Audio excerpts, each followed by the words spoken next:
নমস্কার, আপনারা শুনছেন 221B হ্যারিসন রোড। বাংলার ভূত, বাংলার ভয়, উল্টো পাল্টা গল্প নয়। আমি সুমি, আর আমার সাথে রয়েছে প্রত্যয়। এই পৃথিবীর বুকে নানা ধর্মে নানা প্রকার দেবদেবীর পুজো হয়ে এসেছে সেই আদিম কাল থেকে। আমরাও সেটাই দেখে এসেছি, মেনেও এসেছি। কিন্তু এমন কোনো দেবতা কি থাকতে পারেন না যার ভক্তগণের মাঝে থাকে না কোনো জাতি ধর্মের ভেদাভেদ, থাকে না কোনো হিন্দু, ঈসাই, মুসলমান, ইদুহির বেড়াজাল? ব্যাপারটা ভাবতেই কেমন লাগে, কারণ আমরা তো আজন্মকাল ধরে ভেদাভেদটাই করে এসেছি। কিন্তু যদি বলি, আমাদের সবার অনতি দূরে বিরাজ করেন এমন এক দেবতা যার এলাকায় প্রবেশ করলে জাতি ধর্মের পরিচয় ফিকে হয়ে যায়। ব্রাহ্মণ থেকে চণ্ডাল, শিয়া থেকে সুন্নি, সবাইকে যার থানে মাথা ঠেকাতে হয়, তিনি হলেন সুন্দরবনের একচ্ছত্র অরণ্যাধিপতি দক্ষিণ রায়। তিনি এক হাতে যেমন সুন্দরবনের হাজার হাজার মৌলা, মাঝি, মালঙ্গীদের রক্ষা করেন, আবার তেমনি আরেক হাতে রক্ষা করেন জঙ্গলের বাঘ এবং নানা প্রজাতির বন্য প্রাণীদের। একটু ভালো করে ভাবলেই বোঝা যায় কি সুন্দরভাবে এই অত্যন্ত সাধারণ প্রান্তিক মানুষগুলোর পূজিত এই লোকদেবতা হয়ে ওঠেন বন্য প্রকৃতি ও কঠিন সভ্যতার পরস্পর বিরোধী শক্তির এক ভারসাম্যের প্রতীক। আজ নবনীতা বোসের লেখা আজকের গল্পে ভয় এবং গ্রাম বাংলার সাথে লেখিকা চর্চা করেছেন ঠিক এই বিষয়টা নিয়েই। আজ আমরা শুনব নবনীতা বোসের লেখা গ্রাম বাংলার ভূতের গল্প বাদা বনের রায়। গল্প পাঠ কালু, মণ্ডল, নস্কর ও আরও বিভিন্ন চরিত্রে প্রত্যয়, রায়, হারান এবং আরও কিছু চরিত্রে আমি সুমিতেন্দ্র।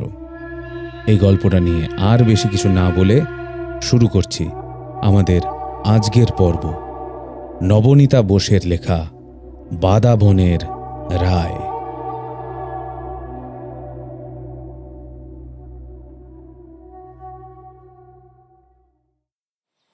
হেতল বনে নজর রেখো ওহে দক্ষিণ রায়, আমরা তোমার অভয় মাগি বনের সীমানায়। হেতল বনে নজর রেখো। আঞ্চলিক সুরে টানা 2 লাইনের এই গানটা অনেকক্ষণ ধরেই ভাসছিল জঙ্গলের সীমান্ত থেকে। খালি গায়ে রোদে ঝলসানো চামড়ার কয়েকটা মানুষ বন দপ্তরের দেওয়া নাইলনের দড়ি দিয়ে গ্রামের সীমানা ঢাকতে ব্যস্ত। এই গান আসলে কোনো গান নয়, তাদের এক আদিম শত্রু যার পায়ে কোনো শব্দ নেই। তাকে দূরে রাখার একটা প্রাণপণ চেষ্টা। কাঠুরে আর বাওয়ালির দল যুগ যুগ ধরে এই শত্রুর সঙ্গেই ঘর করছে, যাদের একমাত্র পরিচয় কাদার উপর ফেলে যাওয়া অতিকায় থাবার ছাপ। কাজের গতি বাড়ানোর সঙ্গে সঙ্গে গানের শব্দটাও চড়ছিল। ইদানিং বাঘের উপদ্রব মাত্রা ছাড়িয়েছে, তাই বন দপ্তরের কড়া নির্দেশে রাতারাতি এই ছেঁড়া জালের বেড়া মেরামত করা হচ্ছে। তদারকি করছেন পোড় খাওয়া অফিসার সুদেশ ভূঁইয়া। নোনা জলে তার চুল পেকেছে, কিন্তু মনের জোর আর চোখের নজর এখনও কমেনি। 2 কনস্টেবল ও বন্দুক নিয়ে তিনি কড়া পাহারা দিচ্ছিলেন। কিন্তু মানুষের অগোচরে সেই শীতের রোদেও ছোপের আড়াল থেকে 2 হলদেটে চোখ হিসেব কষছে, তা কেউ টের পায়নি। সব কিছুই ঠিকঠাক চলছিল। কাজ করতে করতে হাঁপিয়ে ওঠা সুখের মিয়া একটু জিরিয়ে নিতেই একটা গাছের নিচে বসলেন।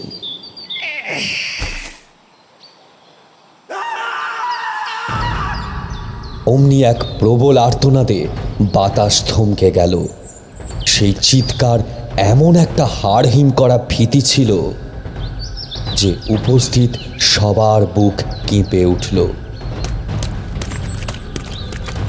সুদেশ ভূঁইয়া বন্দুক বাগিয়ে আর্তনাদ লক্ষ্য করে ছুটলেন, সঙ্গে লাঠিসোঁটা নিয়ে বাওয়ালির দল। কিন্তু সেই বিভীষিকার গতির কাছে মানুষ কতটুকু? সবাই পৌঁছানোর আগেই দেখা গেল সুখেনের দেহটা অবলীলায় মুখ করে এক লাফে জলে ঝাঁপ দিয়েছে সেই ডোরা কাটা জম। সাঁতরে ওপারে গিয়ে নিমেষে মিলিয়ে গেল গভীর জঙ্গলে। সুদেশ ভূঁইয়ার বন্দুক গর্জে উঠল, কিন্তু লক্ষ্যভেদ হলো না। বাকি শ্রমিকরা মুহূর্তের মধ্যে কাজ ফেলে গ্রামের দিকে ছুটল। নদীর পাড়ে পড়ে রইল সুখেনের এক পাটি রক্তাক্ত চটি আর ঝোপে আটকে থাকা এক ফালি ছেঁড়া লুঙ্গি। টকটকে লাল রক্তে তখন কাদা ভিজেছে। কিশোরী মোহনপুরের সেই শতচ্ছিন্ন বেড়া মেরামতের কাজে পাকাপাকি ইতি পড়ল সেদিন।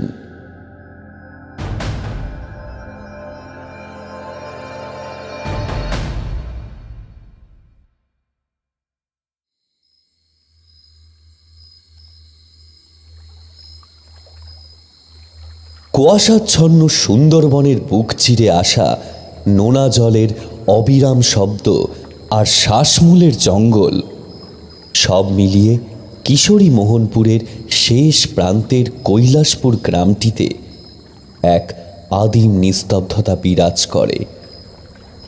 বাইরে তখন অমাবস্যার ঘুটঘুটে অন্ধকার। থেকে থেকে জঙ্গলের দিক থেকে ভেসে আসছে তক্ষকের ডাক। ভুবন খুড়োর দাওয়ায় হ্যারিকেনের ম্লান আলোতে বসেছে এক ছোটখাটো আলোচনা সভা। সেই টিমটিমে আলোয় গ্রামের প্রবীণ অঘোর মণ্ডলের কুঁচকানো মুখটা আরো ফ্যাকাশে দেখাচ্ছে।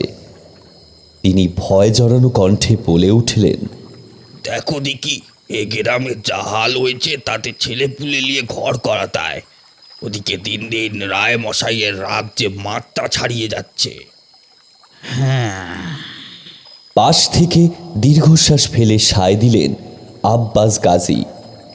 বর্ষিয়ান এই বাওয়ালি পক্ককেশ, জঙ্গল চষে বেরিয়েছেন সারা জীবন। তিনি নিচু স্বরে বললেন, যা বলিছেন খুড়ো, দিন দুপুরে মানুষ টেনে নিয়ে যাচ্ছেন তেনারা। তবে আজ যা ঘটল তাতে সুখেনটারও দোষ ছিল।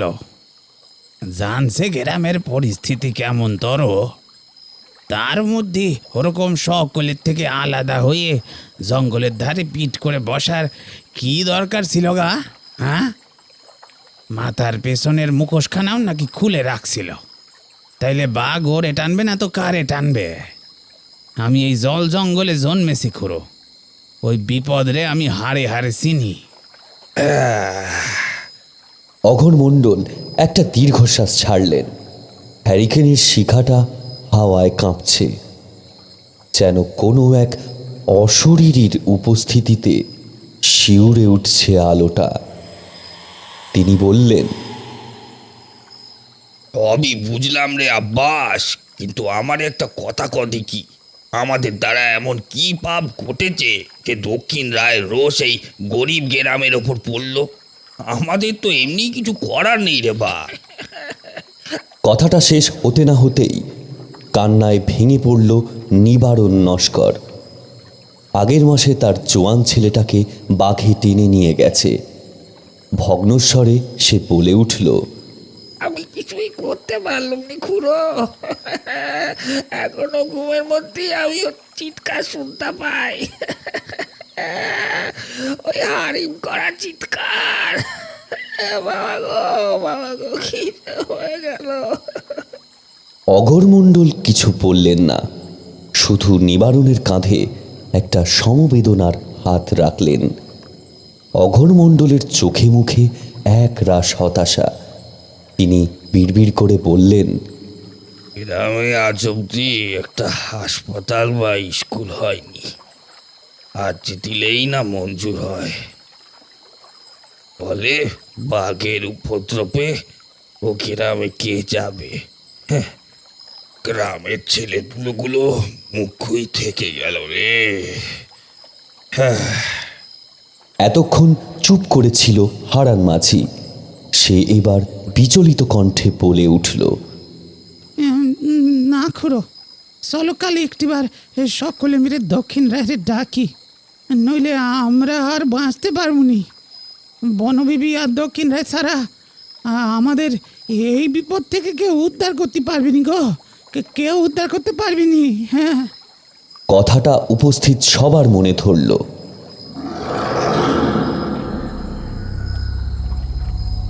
রাতের নিস্তব্ধতা চিরে তখন দূরে জঙ্গলের গভীর থেকে একটা গম্ভীর গর্জন ভেসে এলো।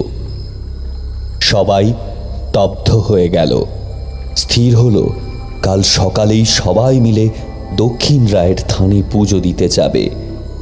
ওই আদিম শক্তির স্মরণ নেওয়া ছাড়া কৈলাসপুরের মানুষের আর কোনো পথ খোলা নেই।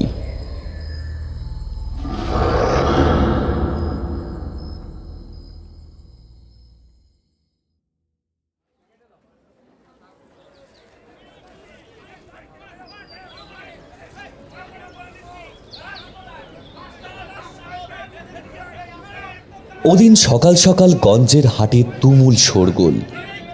একটা মানুষকে ঘিরে ভিড়টা ক্রমশ হিংস্র হয়ে উঠছে। লোকটার পরনে আধময়লা হাফ প্যান্ট, সুঠাম গরম, কিন্তু চোখে মুখে ধূর্ততার ছাপ স্পষ্ট। তবে এখানকার পরিস্থিতি ভিন্ন। ধরা পড়ে গিয়ে তার মুখটা এক করুণ অভিব্যক্তি ধারণ করেছে। জনৈক দোকানদারের ক্যাশ বাক্স থেকে টাকা হাতাতে গিয়ে সে হাতে নাতে ধরা পড়েছে। মানুষের হাতে মার খাওয়ার ভয়ে সে বারবার আর্তনাদ করছিল। ভিড়ের উত্তেজনা যখন চরমে, ঠিক তখনই এক গম্ভীর কণ্ঠস্বর চারপাশটা স্তব্ধ করে দিল। দাঁড়াও, ওকে বেঁধে রেখেছ কেন? জনতা ঘাড় ঘুরিয়ে দেখল এক দীর্ঘকায় পুরুষ ভিড় ঠেলে এগিয়ে আসছেন। পরনে ফিটফাট ধোপ দস্তুর পোশাক, মুখবয়বে এমন এক আভিজাত্য যে চেনা অচেনা সবাই অবলীলায় রাস্তা ছেড়ে দিল। একজন নম্র গলায় বলল, বাবু, এ হলো কালু। আজ পরাণ মণ্ডলের দোকানে শীত কাটতে গিয়ে ধরা পড়েছে। ওর যন্ত্রণায় আমরা অস্থির। ব্যক্তিটি কালুকে আপাদমস্তক একবার মেপে নিলেন, তারপর শান্ত গলায় বললেন, তোমরা কি পুলিশ যে ওকে শাস্তি দেবে? ওকে বরং আইনের হাতে তুলে দাও। ভিড় থেকে এক মস্তান গোছের ছোকরা বুক ফুলিয়ে এগিয়ে এলো। কর্কশ গলায় বলল, আরে আপনি এসব বলার কে শুনি?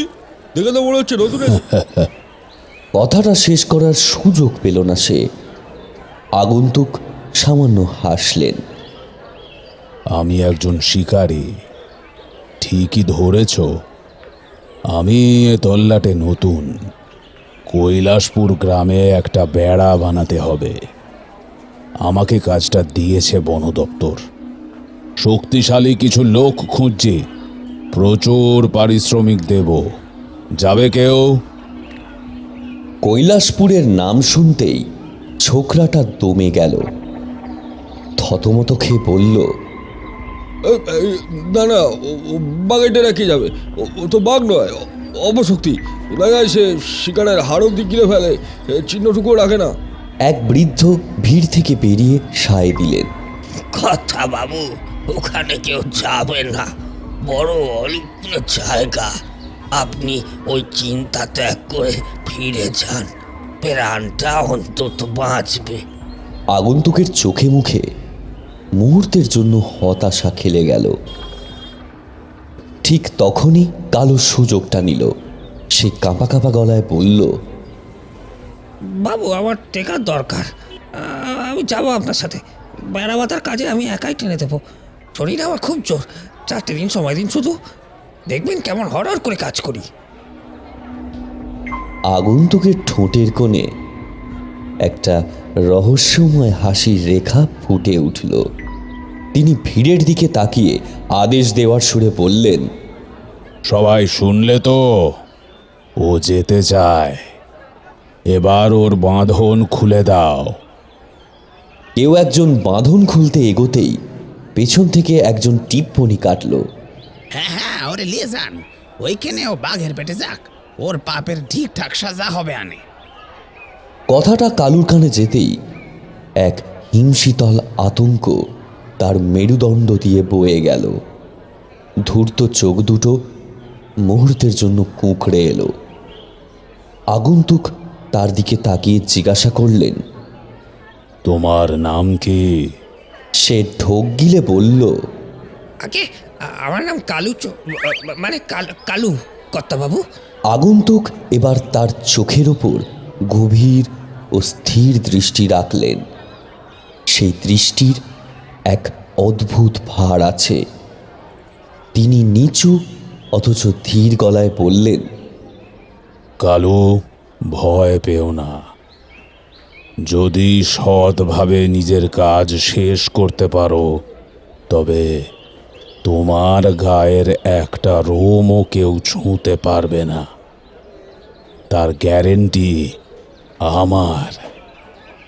কালু যেন ওই চাউনির সামনে এমন কুঁকড়ে গেল। বিড়বিড় করে বলল, গরিবের পেরানের আবার কি গ্যারান্টি? তবে আপনি যখন পেরান বাঁচালেন তখন আপনারা আমি ঠকাবো না কর্তা। আগন্তুক তার কাঁধে এক বিশাল থাবার মতো হাত রেখে বললেন, সাব্বাস। সেই হাতের সামান্য চাপে কালুর মতো সুঠাম জওয়ানের শরীরটাও যেন একবার কেঁপে উঠল। সে বুঝতেই পারল না মানুষের হাতের অত জোর হয় কি না। তিনি যেতে গিয়েও একবার থমকালেন, তারপর দাঁড়িয়ে বললেন, ও হ্যাঁ, আমার নামটা মনে রেখো, অনুকূল রায়। কে মনে থাকবে তো?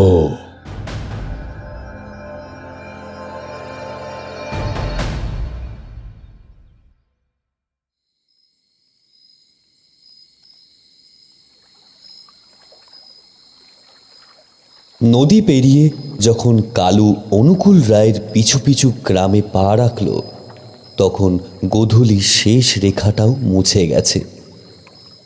আকাশে এখন জমাট অন্ধকার। দূরে কুয়াশার আবছায়ায় কৈলাসপুর গ্রামের কয়েকটা ঝুপড়ি ঘর প্রেতের মতো দাঁড়িয়ে আছে। মাঝ নদীতে নৌকার লগির শব্দ ছাড়া আর কোনো শব্দ নেই। মাঝি দড়ি ফেলে একটা কাঠের পাটাতন পিছিয়ে দিতেই অনুকূল রায় কোনো দ্বিধা না করে অবলীলায় নেমে গেলেন।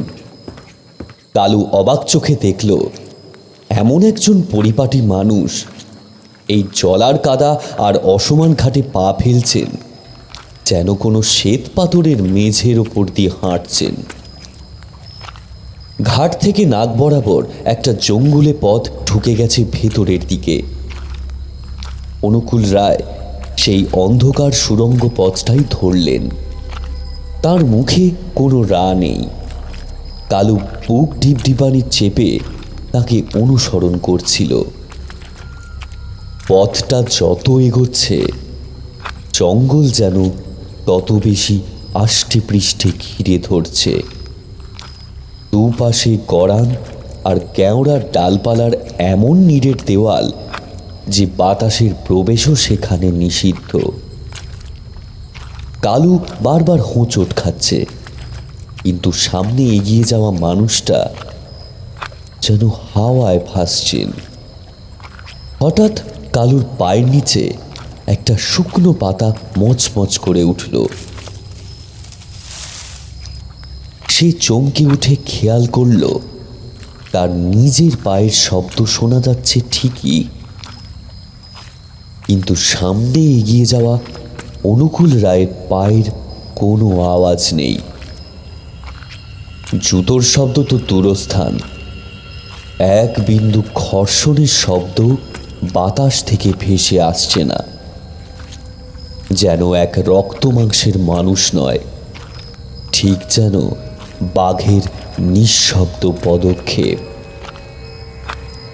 ঠিক সেই মুহূর্তে কালুর মনে হলো তারা একা নয়, ঝোপঝাড়ের আড়াল থেকে একটা অদেখা চোখ তাদের ওপর নজর রাখছে। কোনো এক অদৃশ্য শরীর যেন গা ঘেঁষে সন্তর্পণে তাদের অনুসরণ করছে। একবার চোখের পলক ফেলতেই বনের গভীরে একটা কালো আর হলুদের ঝিলিক দেখতে পেল যেন কালু। যদি সে খুব ভুল না হয়, ওটা কোনো ডালপালার নড়নচড়ন নয়, ওটা একটা অতিকায় জানোয়ারের পেশি সঞ্চালন। জঙ্গলের ভেতর থেকে একটা চাপা ঘর ঘরে গোঙানি ভেসে এলো। শব্দটা এত কাছে যে কালুর মেরুদণ্ড দিয়ে এক হিমশীতল স্রোত বয়ে গেল। সে বুঝতে পারছে কুয়াশার এই চাদরের নিচে কয়েকটা যমদূত ওত পেতে আছে। তাদের গায়ের তীব্র উগ্র গন্ধটা কালুর নাকে এলো, একেবারে টাটকা বাঘের গন্ধ। যে কোনো মুহূর্তে অন্ধকার থেকে একটা প্রবল থাবা তাকে ছিঁড়ে ফেলবে। এই আতঙ্কে কালুর গলা শুকিয়ে কাঠ হয়ে গেল, কিন্তু সামনে থাকা মানুষটি নির্বিকার, যেন এই মৃত্যুপুরী তার আসল ঘর।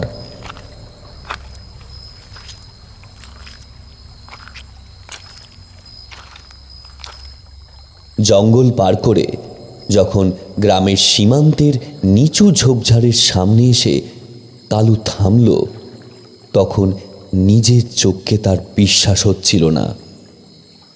প্রতিটি মুহূর্তে সে মৃত্যু দেখেছে, প্রতি পদক্ষেপে বাঘের সেই ঘরে অস্তিত্ব অনুভব করেছে, অথচ তারা অক্ষত। আর চোখে সে তাকালো অনুকূল রায়ের দিকে। মানুষটার ঠোঁটের কোণে এক রহস্যময় হাসি। অনুকূল বাবু ইশারায় তাকে কাছে ডাকলেন। কালু এক মুহূর্ত সময় নষ্ট না করে তার পাশে গিয়ে দাঁড়ালো। সামনে ঝোপঝাড়ে ঘেরা জায়গায় দুটো অস্থায়ী তাঁবু খাটানো। একটাকে দেখিয়ে অনুকূল রায় বললেন, ওটা তোমার, ওখানে রান্না করবে আর রাতে ঘুমাবে, দিনের বেলায় কাজ করবে, আর আমি থাকবো এখানে। ভয় পেও না, রাতে আমি পাহারায় থাকব, বাঘ ধারে কাছে ঘেঁষবে না। কালুর মনের খচখচানি কিছুতেই যাচ্ছিল না। সে আমতামতা করে বলল, কর্তাবাবু, লোকে বলে উনি নাকি বাঘ নন, কোনো এক অতৃপ্ত আত্মা। আপনার বন্দুক বনের জানোয়ার মারতে পারে জানি, কিন্তু বাবু ও কি অশরীরে আত্মাকে আটকাতে পারবে? তারপর গলাটা আরও নামিয়ে ফিসফিস করে বলল, এই কমাস আগে গ্রামের প্রায় 50 জন মানুষের উনি সাবার করেছেন, কারোর হাড়গোড় অবধি পাওয়া যায়নি। ও বাঘ না কর্তা, অন্য কিছু। এ তল্লাটের মানুষ বলে ওরে নাকি সচরাচর দেখা যায় না, রাতের বেলা ও আসে ছায়ার মতো, মাটির ভিটে শিকল দেওয়ার দরজা ঠেলে মানুষের তুলে নিয়ে যায়। অনুকূল বাবু মন দিয়ে শুনছিলেন। কালুর দিকে না ফিরেই শান্ত গলায় বললেন, ও যাই হোক, সবই এই বনের ধন। বন দপ্তর ওই প্রাণীটাকে গুলি করে মারার নির্দেশ দিয়েছে বলেই আমাকে আসতে হলো। আমি তা চাই না। মানুষের যেমন বাঁচার অধিকার আছে, বনের জানোয়ারেরও তো তেমনই আছে, তাই না? সত্যি বলতে ওদের অধিকারই বেশি। মানুষই তো ওদের ঘর বাড়ি দখল করেছে। তবে তুমি এসব কথা বুঝবে না কালু। এখন যাও, রান্না সেরে খেয়ে নিয়ে শুয়ে পড়ো। আপনি খাবেন না কর্তাবাবু? অনুকূল রায় এবার কালুর চোখের উপর সেই নিথর গাঢ় দৃষ্টিটা ফেললেন। শীতল কণ্ঠে বললেন, তোমাকে যতটা বলেছি ততটাই করো কালু। বেশি জিজ্ঞাসাবাদ ভালো না, তাতে বিপদে পড়তে পারো। এই দৃষ্টি যেন তার বেশ চেনা। বহুবার বাদারবনের আড়ালে দেখেছে এই চোখ জোড়া। কথাটা ভেবে কালুর পায়ের পশম খাড়া হয়ে গেল। আর কথা না বাড়িয়ে সে দ্রুত পা ফেলে নিজের তাঁবুর দিকে বেরিয়ে গেল।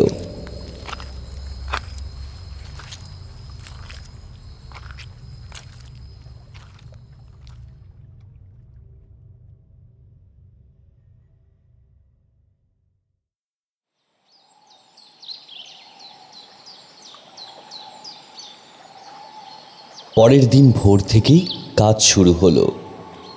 4 দিনের মধ্যে কাজ শেষ করার নির্দেশ দিয়েছেন অনুকূলবাবু।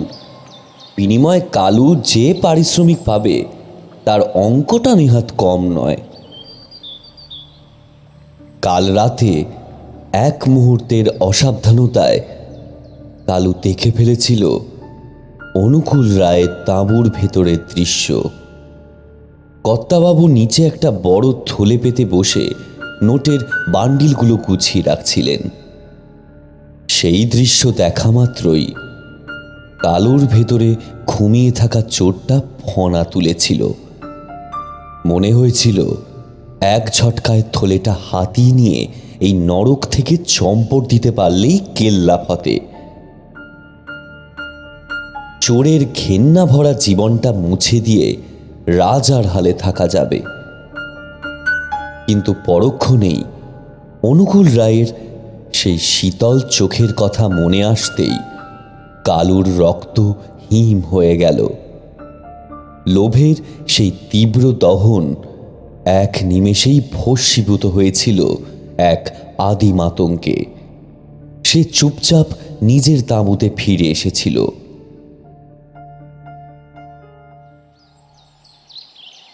কাজের ফাঁকে কালু যখন টাকার কথা ভাবছিল তখনই কয়েকজনের কণ্ঠস্বরে তার ঘোর কাটল। দেখল দুজন গ্রাম্য মানুষ কর্তাবাবুর সাথে কথা বলতে এসেছেন। কৈলাসপুরে আসার পর এই প্রথম কোনো সাধারণ মানুষের মুখ দেখতে পেয়ে কালু একটু স্বস্তি পেল। রাতে তাঁবুর বাইরে কোনো ভারী পশুর পদধ্বনি শুনে সারা রাত তটস্থ ছিল সে। মোড়ল অঘোর মণ্ডল মিনতি মাখা গলায় বলছিলেন, বাবু, আমাদের এই অদম গ্রামের জন্য যা করেছেন তার জন্য কি বলে যে ধন্যবাদ জানাবো বুঝি নাই। তবে বাবু, এই মাটি অভিশপ্ত। এর আগেও বন দপ্তরের অনেক বাবু বেড়া সারাইয়ের চেষ্টা করেছিলেন, কিন্তু তেনাদের রুদ্র রোষে কেউ সফল হয় নাই। যাই করবেন একটু সাবধানে বাবু। ওই জঙ্গলের বিভীষিকার 1000টা চোখ আপনার উপর নজর রাখছে। ওরে ঠেকানো সাধারণ মানুষের সাধ্যি নয়। খানিকটা আশ্বস্ত হয়ে নিচু গলায় মোড়ল আবার বললেন, অবশ্য কালই আমরা রায়মশাইয়ের থানে ধূপধুনো দিয়ে পুজো দিয়েছিলাম। দেখুন দিকে আজই আপনার দেখা মিলল। এতক্ষণ চুপ করে শুনছিলেন অনুকূল রায়। এবার গম্ভীর স্বরে বললেন, রায় মশাই মানে তো দক্ষিণ রায়। তার পুজো দিয়েছেন ঠিকই, কিন্তু তার ওপর আস্থা রেখেছেন কই? আস্থা থাকলে তো আমাকে সাবধান করতে আসতেন না। মনে রাখবেন, প্রকৃতি কখনো নিজের সন্তানকে ঠকায় না। কিন্তু আপনারা যে বাঘ মারার জন্য বন দপ্তরে আর্জি পাঠিয়েছেন, সেটা কি যথাযথ হলো? ওরাও নিরীহ জীব, পেটের তাগিদে কেবল আজ মানুষের ঘরে হানা দিচ্ছে। এর জন্য দোষী তো ওরা নয়, দোষী আসলে আপনারাই। মোড়ল আর তার সঙ্গীরা অপরাধীর মতো মাথা নিচু করে রইলেন। অনুকূল রায় মৃদু হাসলেন। সে হাসিতে বিদ্রুপ ছিল না, ছিল মমতা। তিনি বললেন, আপনাদের এই গ্রামে ভয়ের চেয়েও যেটা বেশি দরকার তা হলো একটি স্কুল। শিক্ষা থাকলে আপনারা বুঝতে পারবেন জঙ্গল আর মানুষের লড়াইটা কোথায়। এই স্কুল গড়বার জন্য যা করার আমি করব, আর কথা দিচ্ছি যতদিন এই বেড়া সারাইয়ের কাজ চলবে এই গোটা গ্রামকে রক্ষা করার দায়িত্ব আমার। কথাটা শুনে অঘোর মণ্ডলের চোখ দুটো ছলছল করে উঠল। আজ অবধি এই প্রান্তিক মানুষগুলোর জন্য কেউ এভাবে ভাবেনি। তাঁরা উঠে দাঁড়ালেন। বুক ভরা আশা নিয়ে যখন গ্রামের পথে রওনা দিলেন, তখন তাঁদের মনে হচ্ছিল এতদিনে বুঝি রায় মশাই সত্যিই মুখ তুলে চেয়েছেন।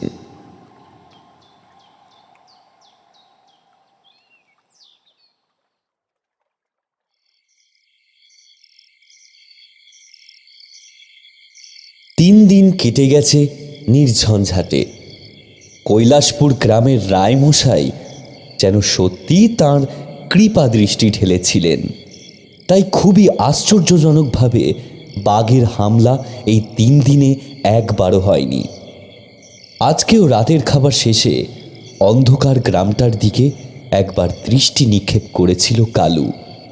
এই কদিনে কাজের ফাঁকে সে ভালোভাবেই গ্রামটা থেকে বেরোবার একটা সরু চোরা পথ আবিষ্কার করেছে।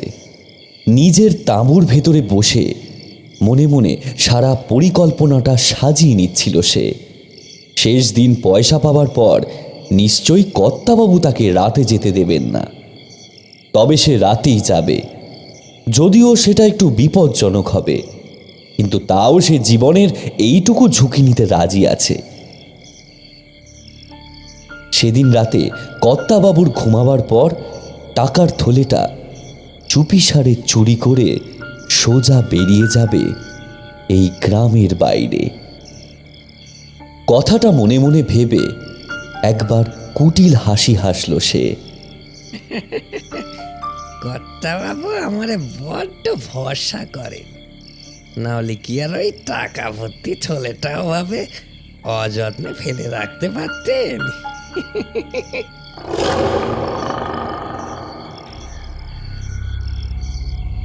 কথাটা ভাবার সাথে সাথেই যেন বাইরে থেকে ভেসে আসা একটা গর্জন তার সারা শরীরটা কিছুক্ষণের জন্য কেঁপে গেল।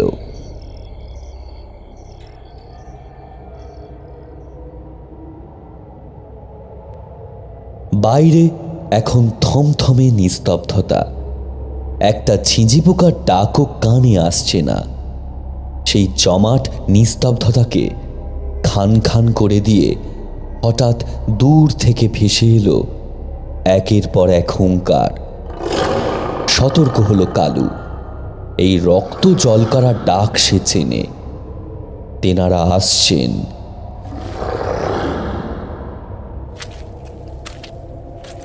হঠাৎ নিজের তাঁবুর বাইরে খড়মের খটখট শব্দ শুনে কালুর বুকের ভেতরটা ধক করে উঠল। সেই শব্দ অন্ধকার চিরে প্রাচীন গাছগুলোর কাণ্ডে ধাক্কা খেয়ে ফিরে ফিরে আসছে। কালু আর থাকতে পারল না। কৌতূহল আর ভয়কে সঙ্গী করে তাঁবুর বাইরে মুখ বাড়াতেই সে পাথরের মতো জমে গেল। সামনে ধপধপে সাদা ধুতি আর উত্তরীয় পরা এক দীর্ঘকায় পুরুষ, অনুকূল রায়। খড়ম পায়ে তিনি ধীর স্থিরভাবে এগিয়ে চলেছেন ঠিক সেই দিকে, যেদিক থেকে বাঘের ডাক আসছিল। কালু পা টিপে টিপে পিছু নিল। জন্মগত চোর সে, অন্ধকারে তার পায়ের শব্দ পড়ে না। কিছুটা এগোতেই সেই বড় ঘাসে ঢাকা ফাঁকা জমিটা নজরে এলো। সামনে নদীর একটা সরু শাখা। সুন্দরী আর গরান গাছের নিচু ডালপালার ভিড়ে দিনের বেলাতেও এখানে ঘুটঘুটে অন্ধকার থাকে।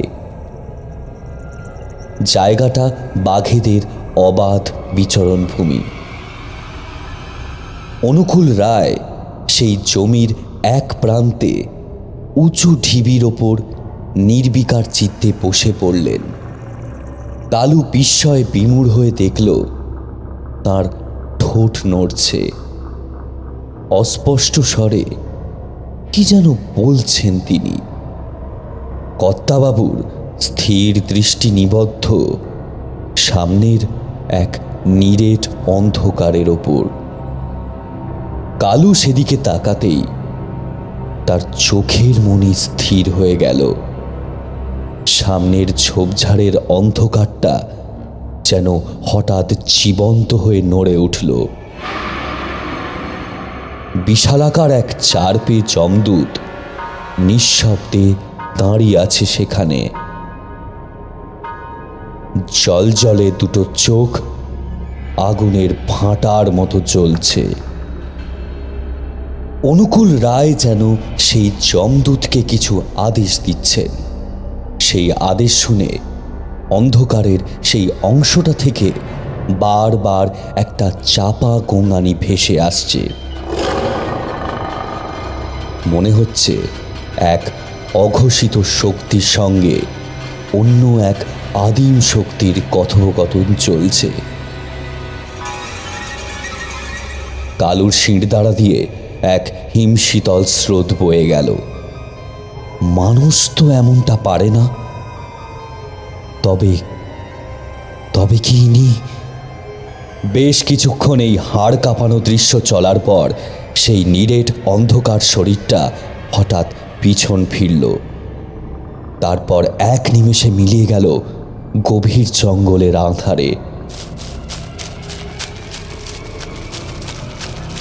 অনুকূল রায় তখনও স্থির হয়ে বসে। আবার সেই আগের মতো থমথমে নিস্তব্ধতা নেমে এলো কৈলাসপুরের সীমান্তে। পরিবেশের সেই থমথমে নিস্তব্ধতা চিরে রায়ের গুরুগম্ভীর কণ্ঠস্বর ভেসে এলো। কালু, বলেছিলাম না বেশি আগ্রহ ভালো নয়? তাহলে বিপদে পড়তে পারো। কালুর গলার স্বর বুঝে আসছে। বহু কষ্টে সে জানতে চাইল, ওটা কি ছিল কর্তাবাবু? বাঘ? জঙ্গলের নিস্তব্ধতা খান খান করে অনুকূল রায় হঠাৎ বাঘের মতোই একটা বিকট গর্জন করে বললেন, এই জঙ্গলের আদিম আতঙ্ক কারো বাধা মানে না কালু। ওরা বাতাসে রক্তের স্বাদ চেনে। একবার যদি তোর রক্তের গন্ধ পায় তবে জেগে উঠবে ওদের আদিম ক্ষুধা। আমি কিছুক্ষণের জন্য ওদের আটকে রাখতে পারি ঠিকই, কিন্তু কেন আটকাবো বলতে পারিস? আর সেই আদিম ক্ষুধা যে এই রাতের অন্ধকারে আমার নিজের মনেও জাগবে না, তার কোনো নিশ্চয়তা আমি দিতে পারছি না। বলেই কালুর চোখের উপর স্থির দৃষ্টি রাখলেন অনুকূল রায়। সেই অন্ধকারের উপত্যকায় হঠাৎ এক ঝলক হলদেটে আলোর আভা ঠিকরে বেরোলো তার চোখ থেকে। কালু আর এক মুহূর্ত সেখানে দাঁড়ালো না। উন্মাদের মতো তীর বেগে ছুটে গেল নিজের তাঁবুর দিকে। তার পিছু পিছু ভেসে এলো কর্তাবাবুর সেই অট্টহাসি, যা রাতের বাতাসকে সীসার মতো ভারী করে তুলছে। নিজের তাঁবুতে ফিরে সারা রাত দু চোখের পাতা এক করতে পারল না কালু। হাড় কাঁপানো সেই হাসির শব্দটা তার কানের পর্দায় হাতুড়ি মারছে। সে হাড়ে হাড়ে টের পেল, না চাইতেই এক ভয়ঙ্কর মরণ খেলার খেরাটোপে ঢুকে পড়েছে সে। কাল কাজ শেষ হওয়ার শেষ দিন, এই চিন্তাটাই এখন তার একমাত্র খড়কুটো।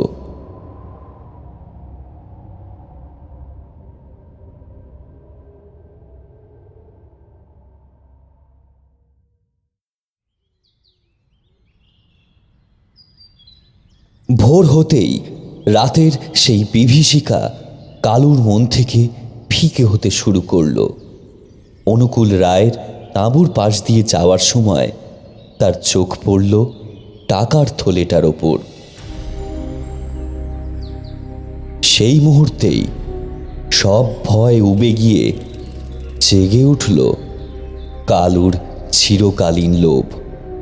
সে স্থির করল, আজ রাতে কর্তাবাবু যখন তার সেই পেয়াদাদের সামলাতে বেরোবেন, সেটাই হবে মোক্ষম সুযোগ। সারাদিন অনুকূল রায় একটি কথাও বলেননি কালুর সাথে। গ্রামের মোড়ল এসেছিলেন আলাপ জমাতে। কালু আর চোখে দেখল কর্তাবাবু দিব্যি খোশ মেজাজে গল্প করছেন। দিনের আলোয় এই শান্ত সৌম্য মানুষটাকে দেখে চেনাই যায় না। তবে কালু একটা খটকা মেলাতে পারছে না। আশা স্তক মানুষটাকে সে অন্যের একটি দানাও দাঁতে কাটতে দেখেনি। তবে কর্তাবাবু খায় কি? নিজের প্রশ্নেই নিজের বুক কেঁপে উঠল কালুর। কাল রাতের সেই গর্জনের কথা মনে পড়তেই সে বিড়বিড় করে উঠল, মাংস? দিনের শেষে কাজ সম্পূর্ণ হলো। অনুকূল রায় আজ খুব খুশি। কালুর পাওনার চেয়েও বেশি টাকা দিলেন তিনি। মুখে কৃতজ্ঞতা দেখালেও কালুর মনের ভেতর তখন অন্য ফন্দি।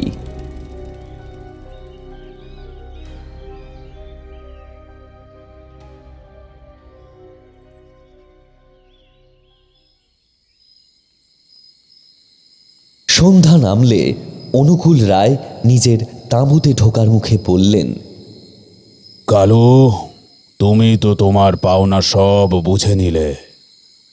আমিও কাল রওনা দেব। তবে আজ রাতে আমার কিছু শেষ কাজ রয়েছে। তুমিও কাল ভোরেই যেও। রাতের জঙ্গল কত ভয়ঙ্কর তা তো নিজের চোখেই দেখেছো। কথাটা বলেই অনুকূল রায় সেই তীর্যক হাসি হাসলেন। কালু কিছু বলল না, শুধু মাথা নিচু করে সায় দিল। তার চোখে এখন ধূর্ততার ঝিলিক, যা কর্তাবাবুর নজর এড়িয়ে গেল।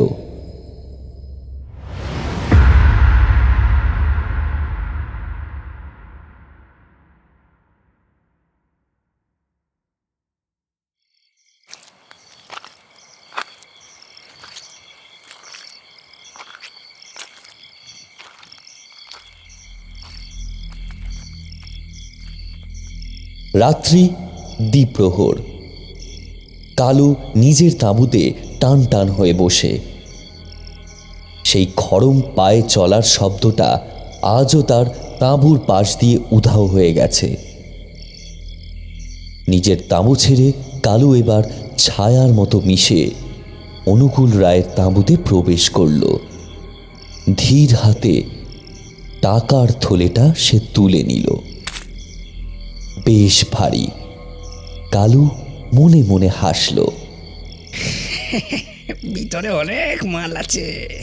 অত্যন্ত সন্তর্পণে তাঁবু থেকে বেরিয়ে কালু উল্টো দিকের একটা সরু পথ ধরল। বেড়া বাঁধা শেষ হয়েছে, এখন আর বাঘের উৎপাত নেই। এই রাস্তা সোজা গ্রামের বাইরে চলে গেছে। সেখানে রাতটা লুকিয়ে ভোর হওয়ার আগেই রওনা দেব। ওই তুচ্ছ কয়েকটা পয়সার জন্য এখানে কি হাড় ভাঙা খাটুনি খাটতে এসছি আমি? হ্যাঁ।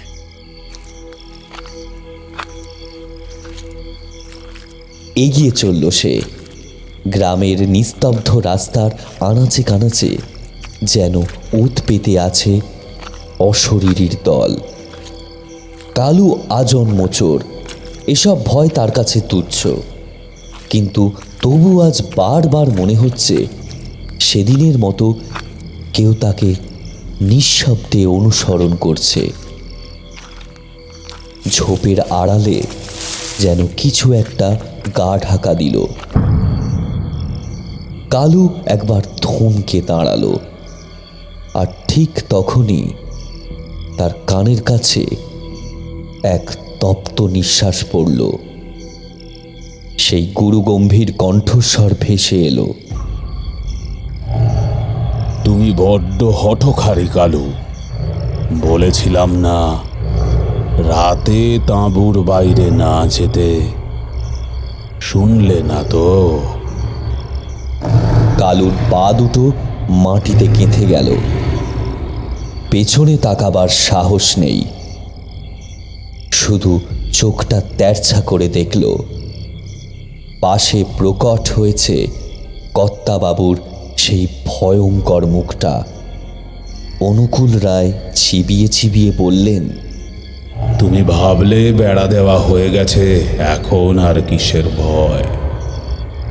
ভয় যা আছে তা তো সব ওপারে, কিন্তু এপারের ভয়টার কথা ভুলে গেলে? হ্যাঁ, বলেই সেই বিকট স্বরে অট্টহাসি হেসে উঠলেন অনুকূল রায়। কালু আর দাঁড়ালো না, মরিকি মরি করে সে ছুটতে শুরু করলো। সেই হাসি না বাঘের গর্জন কালু স্থির করতে পারছিল না। তার মনে হচ্ছিল সেই হাসিটা তাকে চারদিক থেকে ঘিরে ধরেছে। ঠিক সেই মুহূর্তে কুয়াশা ফুঁড়ে বাতাসের বুকে একটা প্রকাণ্ড বিদ্যুৎ খেলে গেল। এক জোড়া আগুনের ভাঁটার মতো চোখ আর কয়েকশো কেজি পেশিবহুল এক যমদূত শূন্যে শরীর এলিয়ে ঝাঁপিয়ে পড়ল কালুর ওপর। চাঁদের ম্লান আলোয় হিংস্র মুখের সুদীর্ঘ সদন্তগুলো কালুর হৃৎপিণ্ড নিভিয়ে দেওয়ার জন্য এক মুহূর্তের জন্য ছিলিক দিয়ে উঠল। সে আর কেউ নয়, অনুকূল রায়। তার পেশিবহুল বিশাল থাবা কালুর বুকের ওপর। মুখের এক পাশে ফুটে উঠেছে হলদে ডোরাকাটা দাগ। প্রচণ্ড এক গর্জন করে তিনি বললেন, বলেছিলাম না মাটির রক্ষকদের বাধ্য করিস না। তোর লোভ যে বড্ড বেশি তার প্রমাণ দিচ্ছে ওই টাকার থলেটা। অবাক হচ্ছিস? আমার নজর থেকে আজ অবধি কেউ বাঁচেনি। একবার যখন তুই ওই টাকার দিকে হাত বাড়িয়েছিস,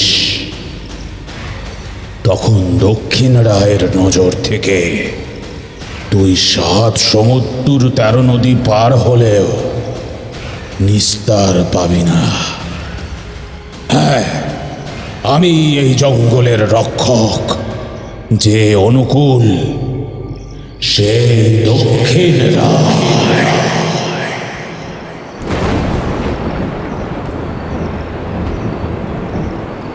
কথাটা শেষ হতেই সাংঘাতিক এক ঝড় উঠল। কালু শেষবারের মতো হাত জোড় করে গোঙালো, ক্ষমা রায়মশাই, ক্ষমা ক্ষমা করবেন। অনুকূল রায় কালুর চোখের দিকে তাকিয়ে বললেন, আমি যে সকলকে ক্ষমা করে দিই তা তোকে কে বলল কালো? কালুর চোখে তখন প্রবল মৃত্যু ভয়। এক পলকে দক্ষিণ রায়ের ঠোঁটের কোণ থেকে জেগে ওঠা তীক্ষ্ণ সদন্ত দুটি নেমে এলো কালুর মাথায়। হাড় মড়মড় করার শব্দে এক নিমেষে তার মুন্ডুটা দাঁতের চাপে টুকরো টুকরো হয়ে গেল। এক চোরের অপরাধের চূড়ান্ত বিচার শেষ হলো।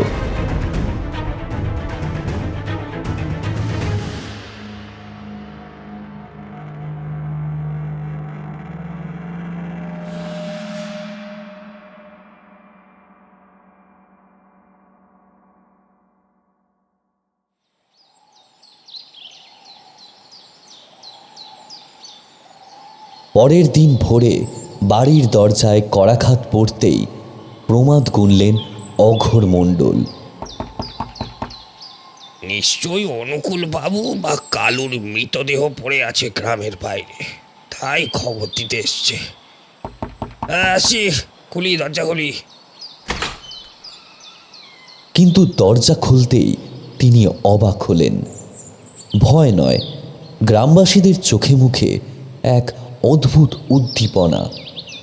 সবার সাথে গ্রামের সীমানায় পৌঁছে অঘোরমণ্ডল দেখলেন সকালের তপ্ত আলোয় ঝকঝক করছে এক নিশ্ছিদ্র বেড়া। এই কদিনেই যেন জাদু বলে গোটা গ্রামের সীমান্ত সুরক্ষিত হয়ে গেছে। মনে মনে দক্ষিণ রায়কে প্রণাম জানালেন তিনি। ঠিক তখনই একটা ছেলে হাঁপাতে হাঁপাতে ছুটে এলো। তার ইশারায় অঘোরমণ্ডল পৌঁছলেন দক্ষিণ রায়ের থানে। সেখানে গিয়ে থমকে দাঁড়ালেন তিনি। বনবিবি আর দক্ষিণ রায়ের মূর্তির সামনে পড়ে আছে কালুর সেই টাকার থলেটা। কাঁপা হাতে থলের মুখ খুলতেই বেরিয়ে এলো থরে থরে সাজানো নোট আর এক টুকরো কাগজ। অঘোরমণ্ডল পড়তে শুরু করলেন। মোড়ল মশাই, আমি অনুকূল রায় এই সামান্য অর্থ আপনাদের গ্রামকে দান করলাম। এই দিয়ে এই কৈলাসপুরে একটা স্কুল গড়বেন। ভবিষ্যৎ প্রজন্মের জানা উচিত এই জঙ্গল আর তার প্রাণীদের বেঁচে থাকার অধিকার মানুষের চেয়ে কোনো অংশে কম নয়। একমাত্র শিক্ষা পেলেই ওরা এই মাটির মর্যাদা রক্ষা করতে পারবে। শীতের স্নিগ্ধ রোদ্দুরে পুরো গ্রামটা আজ এক মায়াবী সৌন্দর্যে সেজেছে। অঘোরমণ্ডল দুই হাত কপালে ঠেকিয়ে সেই রহস্যময় মানুষটিকে ধন্যবাদ জানালেন। অনুকূল রায়ের আসল পরিচয় কৈলাসপুরের সরল মানুষগুলোর কাছে অজানাই রয়ে গেল। ঠিক যেমন চিরস্থায়ী রহস্য হয়ে রইল কালুর সেই হাড় হিম করা অন্তর্ধান।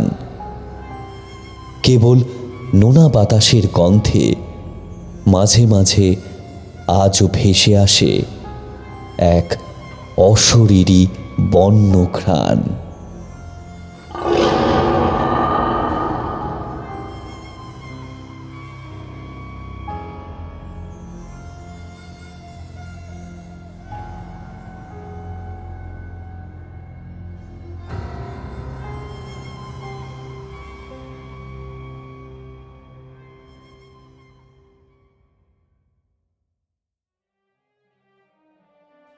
শেষ হলো নবনীতা বোসের লেখা বাদাবনের রায়।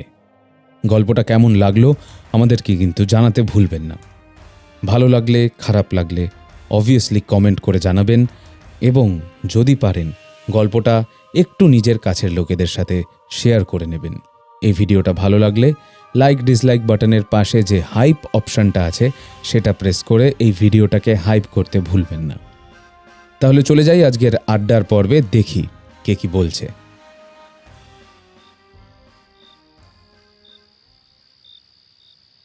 আমাদের সাথে সুরিয়া খাতুন বলছে, দারুণ একটা গল্প, খুব ভালো লাগলো।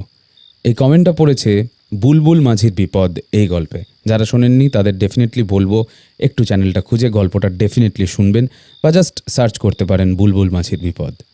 মনোময় ফুল কমেন্ট করে বলছে, সব কটা গল্প অসাধারণ, চালিয়ে যান, এইভাবে ভালো কাজ চালিয়ে যান। টিম 221B হ্যারিসন রোড, অসংখ্য ধন্যবাদ। এই ভালোবাসা আমাদেরকে অনেক প্রেরণা দেয়। Thank you so much for this lovely comment.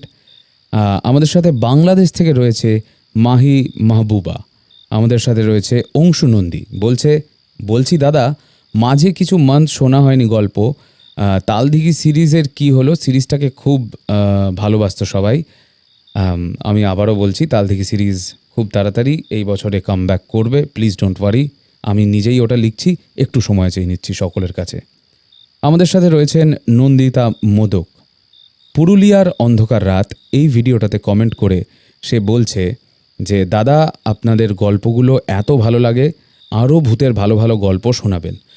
আজ একটা বিশেষ দিন, কারণ ভালো বলবো না খারাপ সেটা বলা খুবই ডিফিকাল্ট, কারণ 1 বছর আগে আমাদের চ্যানেলে যারা আছেন, যারা অনেক দিন ধরে গল্প শুনছেন, তারা নিশ্চয়ই জানেন পুরো ঘটনাটা।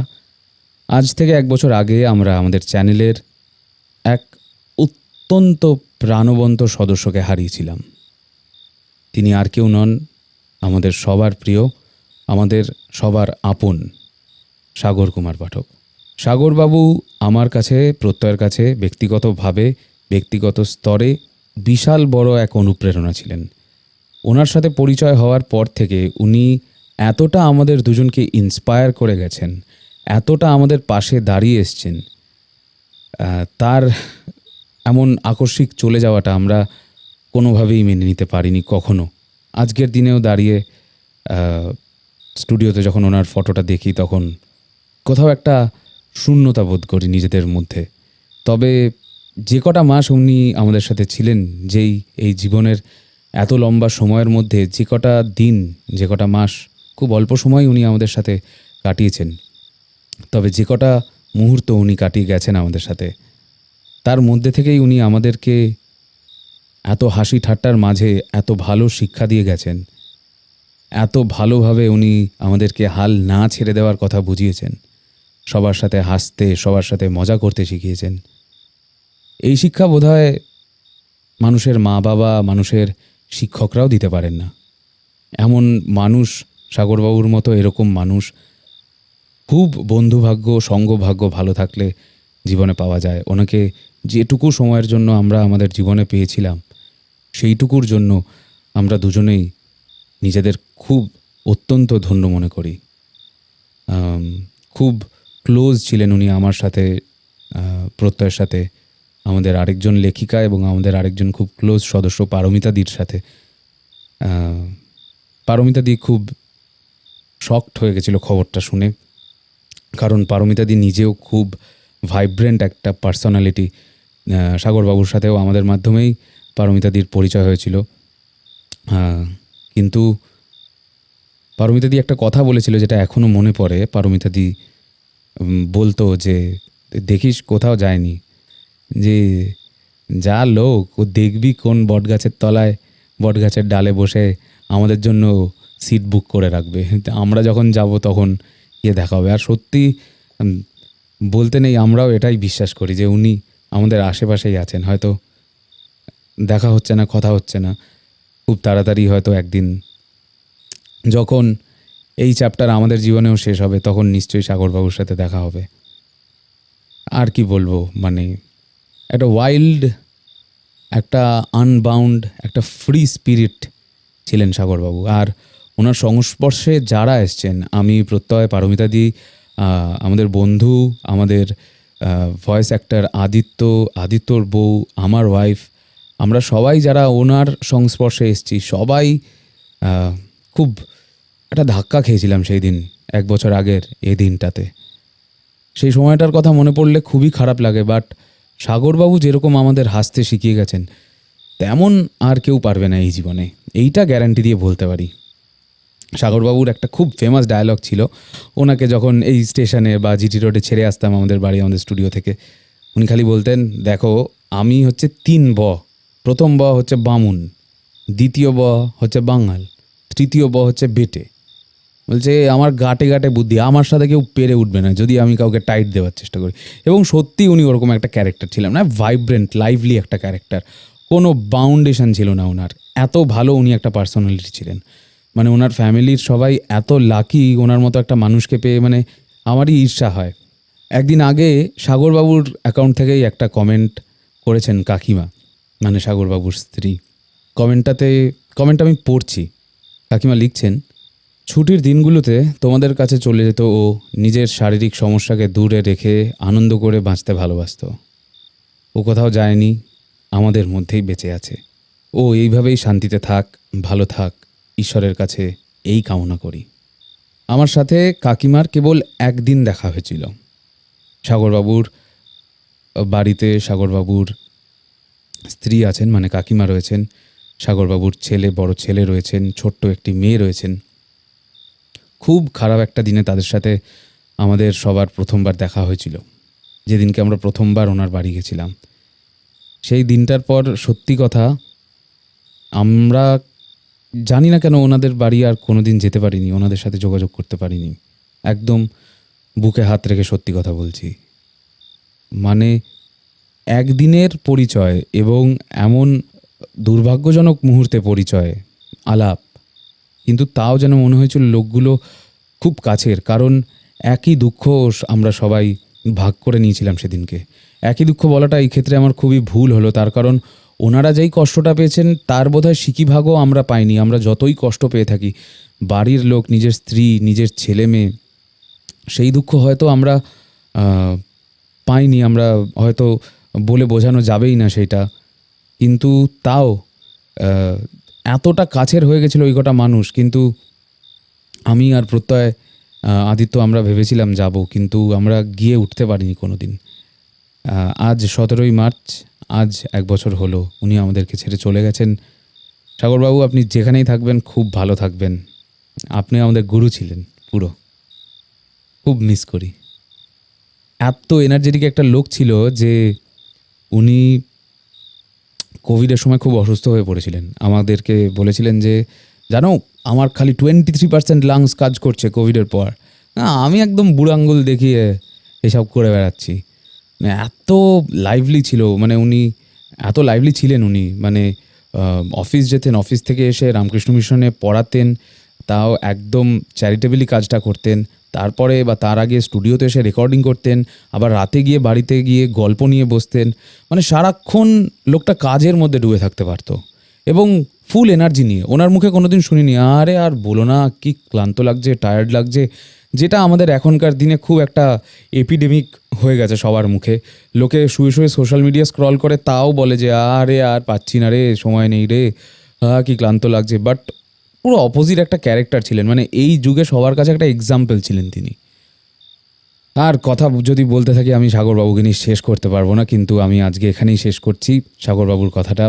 কাকিমা, আপনি যদি এই মেসেজটা শোনেন, ভাই বোন তোমরা যদি এই মেসেজটা শোনো, প্লিজ খারাপ মনে করো না। আমরা একদিন যাব যেদিনকে সাহসে কুলিয়ে উঠতে পারবো। তোমাদের ওইখানে, তোমাদের যেই হাউজিংটা ছিল ওইখানে পা রাখার সাহস আমরা পাইনি, সত্যি কথা বলছি মন থেকে। তবে খুব তাড়াতাড়ি ইচ্ছা আছে যাওয়ার, গিয়ে দেখা করার তোমাদের সবার সাথে। আশা করি তোমরা যতটা ভালো থাকার ভালো আছো। আজ হঠাৎ করে এই কথাগুলো মনে পড়ে যাওয়ার পর জানি না কেন একটু জোনড আউট লাগছে, একটু অসুবিধাই হচ্ছে আমার ব্যক্তিগতভাবে কন্টিনিউ করতে। মানে আর আড্ডার মেজাজটা যেন হারিয়ে গেছে কোথাও। একটা খুব ইন্টারেস্টিং কমেন্টও পেয়েছিলাম খুব পরিচিত এবং কাছের একজন মানুষের, সেটা পরের এপিসোডে ডেফিনেটলি পড়বো। কিন্তু যাওয়ার আগে একটু আমাদের কমিউনিটি স্পটলাইটে কয়েকজনের নামটা মেনশন করে দিই। কমিউনিটি স্পটলাইট হচ্ছে একটা সেগমেন্ট যেখানে ইউটিউব নিজেই বাছাই করে দেয় প্রত্যেক সপ্তাহে কারা, কোন সাবস্ক্রাইবাররা এবং মেম্বাররা আমাদের চ্যানেলে শেয়ারিং এবং কমেন্ট করার মাধ্যমে সবথেকে বেশি অ্যাক্টিভ ছিলেন।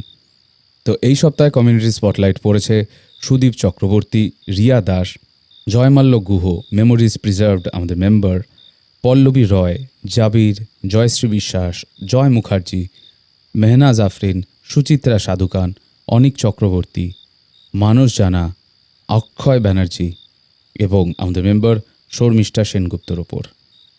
আশা করি আপনারা সবাই খুব ভালো থাকবেন। আশা করি আমরাও আপনাদের এরকমভাবে যতদিন আর কি পারবো, মানে যতদিন পারবো মানে আর কি যতদিন বেঁচে থাকবো গল্প শোনাতে পারবো। আশা করি আপনারাও আমাদের পাশে থাকবেন।